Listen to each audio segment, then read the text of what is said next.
Hello, আসসালামু আলাইকুম। আজকে আমি আপনাদের তৈরি করে দেখাবো ফুচকা। চলুন তৈরি করে নিই। আমি এখানে একটা বাটি নিয়ে নিয়েছি, সেখানে হাফ কাপ ময়দা, হাফ কাপ সুজি, একটু পানি দিয়ে শক্ত করে একটা ডো তৈরি করে নেব।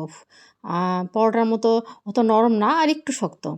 তারপর আমি একটা ভিজা রুমাল দিয়ে ওটা সাইডে রেখে দিলাম। এরপর একটা কাচের বাটিতে আমরা টক তৈরি করে নেব। তেঁতুল ভিজায় নিয়ে আমি এখানে পানি দিয়ে দিলাম।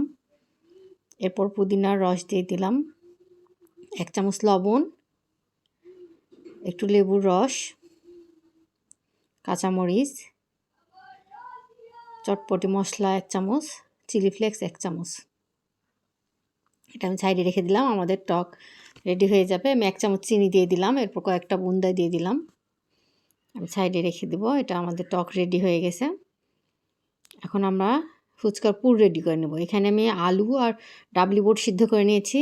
তার সাথে আমি পেঁয়াজ কুচি, কাঁচামরিচ কুচি, লবণ আর চিলি ফ্লেক্স, লেবুর রস, চটপটি মশলা 1 চামচ, একটু তেল দিয়ে মাখিয়ে নিব। মাখানো হয়ে গেলে আমরা সাইডে রেখে দিব। এখন আমরা যে ফুচকার পুর রেডি করার জন্য আটাটা মেখে রেখেছিলাম, সেটা রুটি তৈরি করে নিয়ে ছোট ছোট করে কুকি কাটার দিয়ে কেটে নিব।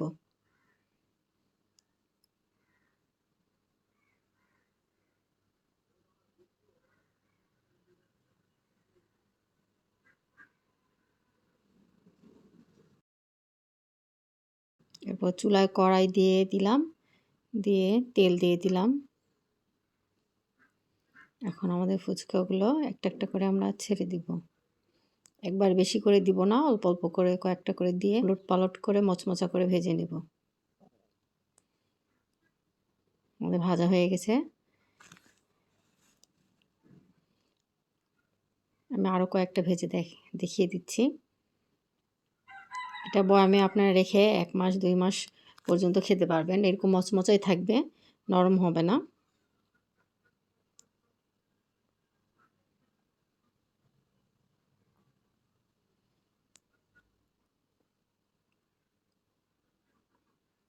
দেখুন, আমি দেখিয়ে দিচ্ছি কতটা ক্রিস্পি হয়েছে। আপনারা দেখতেই পাচ্ছেন ফুচকাটা কত মুচমুচে আর সুস্বাদু হয়েছে। খেতে অনেক মজা। আপনার বাসায় তৈরি করে খেতে পারবেন। খুবই সহজ, খুবই তাড়াতাড়ি হয়ে যায়। ধন্যবাদ।